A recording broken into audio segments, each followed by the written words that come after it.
DC's latest blockbuster, Black Adam's characters, backstories, powers, and personalities changed significantly for the movie, mainly because they borrowed from numerous comic eras. But other changes seem to be because the movie wanted to present comic characters differently. So please sit back and relax as we discuss the changes made to the movie from the comics and list down Black Adam's cast, character, and cameo guide. Starting with the changes in Black Adam's origin story. Black Adam's story is mostly the same as in the New 52 comics, but there are a few changes in the movie. As Teth Adam, Black Adam was a slave in ancient Kahndaq, just like in the New 52. But instead of being a slave of Ibak, he was owned by Acton, a DC villain who killed Black Adam's family in his post-crisis origin story. Also, similar to New 52, Teth Adam shared his role as the Wizard's champion with a boy in his family, but in the comics, it was his nephew Aman, and in the movie, it was his son Hurut. Another change made for the movie is that Teth Adam killed Aman so that he could have full control of the Wizard's power and destroy Ibak's army. But in Black Adam, it happened because Hurut gave Teth Adam his powers to save his life. An archer then killed Hurut, who no longer had any powers, leaving his father as the only champion. That was dark. We're quite glad they made that change. Followed by the changes in Teth Adam's revival. The power of Shazam and the New 52 introduced Black Adam to the DC universe after the Wizard locked him away for thousands of years, and this is also how DC's Black Adam came to be. But in the power of Shazam and the New 52, he was released for selfish reasons by Theo Adam and Shazam villain Dr. Sivana. Black Adam, on the other hand, had Adriana release him so that he could save her and Kareem from Intergang. Adam would break up Intergang, beat Sabak, and become Kahndaq's hero. And in both versions of the comics, he would try to kill Shazam as revenge for the Wizard locking him up, and he'd keep doing bad things until he overthrew Kahndaq's government and made himself king. Next up, the differences in Black Adam's personality. The movie shows where Black Adam came from and how he returned to life. It also changed the character's personality in important ways. For example, in the comics, Adam takes over either Egypt or Kahndaq and is locked away for being cruel. But in 2022's Black Adam, he doesn't try to take over Kahndaq after killing Acton. Instead, he's locked away because he got angry and lost control of his powers. Also in the movie, he spends most of his time fighting Intergang and Sabak. He never does anything on purpose to hurt civilians or damage property, and while being at odds with the Justice Society, he doesn't want to kill them. But the biggest difference between the movie and the comics is the ending. Instead of becoming Kahndaq's ruler as he does in the comics, Adam decides to be Kahndaq's hero, and this shows that this version of Adam doesn't want power as much as the comics Adam does. Well, he is an anti-hero after all. Moving on, we have the differences between the villains. Intergang, for example, is usually against Superman and one of Darkseid's minions, but there's nothing in the movie to suggest that they have anything to do with either of them. And Sabak, the main bad guy in the movie, has also changed a lot, since he's usually one of Shazam's enemies in the comics, but that he is fighting Black Adam is completely new. In the comics, Ishmael was a Russian gangster who got his powers by killing the first Sabak, Timothy Carnes, but in the movie, Ishmael is a Kahndaqi who becomes Sabak by tricking Adam into killing him so he can use the power of the crown of Sabak. Also in the movie, Ishmael is Acton's descendant, but in the comics, he has nothing to do with Acton or anyone else from Adam's past. Not to mention the differences in the Justice Society. Another important part of Black Adam is that it's the first time DC's Justice Society has been in a live-action movie, and they've changed just like the other characters in the movie. Albert Rothstein, aka Atom Smasher, is said to be the nephew of the original Atom Smasher, but in the comics, Albert was the original Atom Smasher, and his connection to the world of superheroes was that he was the godson of the Golden Age Atom. As for Hawkman, his character's mostly the same in the movie as in the comics, but the movie seems to have left out the main part about him being in a constant cycle of reincarnation. And the tie-in comic supports this to the movie that Hawkman's trapped in an illusion of his worst fears, but nothing about reincarnation ever comes up. Maybe they're saving that bit for future Hawkman appearances in the DCEU. Lastly, Pierce Brosnan's Dr. Fate is mostly true to the comic book version of the character, but Black Adam makes him weaker than he would normally be. In the comics, Dr. Fate is one of, if not the most powerful magician in the DC universe, and someone like Sabak wouldn't have a chance against him. But Black Adam had Sabak beat Dr. Fate completely and kill him in the end. Or did he? Now, let's look at Black Adam's cast, characters, and the cameos in the movie. First off, we have Black Adam himself, played by Dwayne "The Rock" Johnson. Teth Adam is from Kandak, a place that was inhabited 5,000 years ago. He was a slave of King Acton, and the Council of Wizards chose him to be the people's champion and beat the king before he could finish making the crown of Sabak. Black Adam is portrayed by Dwayne Johnson, who needs no introduction. Secondly, Aldous Hodge is Hawkman Carter Hall. Carter Hall, also known as Hawkman, is the leader of the Justice Society of America. He is a reincarnated Egyptian prince, but his reincarnation wasn't touched upon in the movie. As for the actor who plays Hawkman, Aldous Hodge is best known for his parts in One Night in Miami, Straight Outta Compton, The Invisible Man, Hidden Figures, and the TV show Underground. Then we have Pierce Brosnan as Dr. Fate Kent Nelson. Dr. Fate, whose real name is Kent Nelson, is a member of the Justice Society, and his superpower is wearing the Helmet of Fate, which lets him see what will happen in the future. Pierce Brosnan, who plays Dr. Fate, is best known for his roles as James Bond in the late 90s. He's also played the lead role in the musical Mamma Mia, Mrs. Doubtfire, and The Thomas Crown Affair. Moving on, Sarah Shahi as Adriana Tomaz. Adriana Tomaz is both a professor and a member of the Resistance. In the movie, she's the one who wakes Teth Adam up and keeps the crown of Sabak from Intergang. And Sarah Shahi, who plays Adriana, is best known for her roles in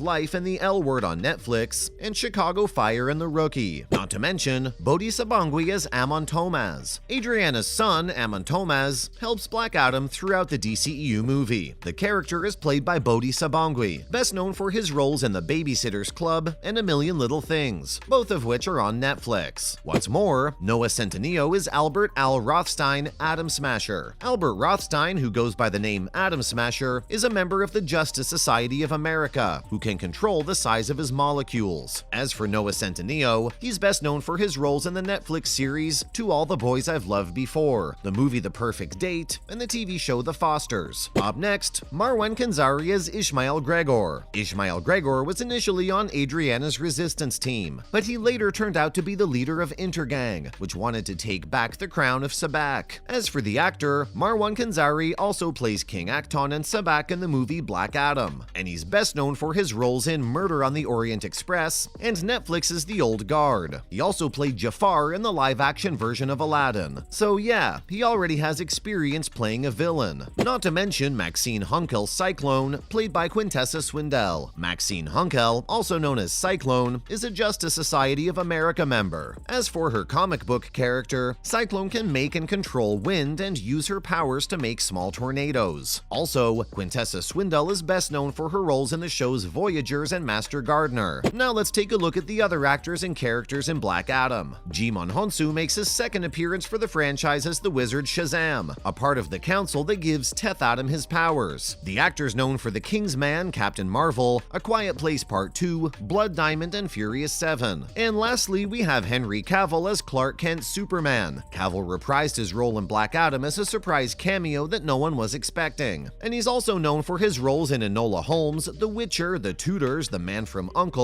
and Mission Impossible Fallout. That's all for this video. What are your thoughts on the changes made to the Black Adam movie? Do you think they should have stayed authentic to the source material? Let us know in the comments below. Don't forget to like this video and subscribe to our channel for more exciting content in the future. Thanks for watching. See you next time.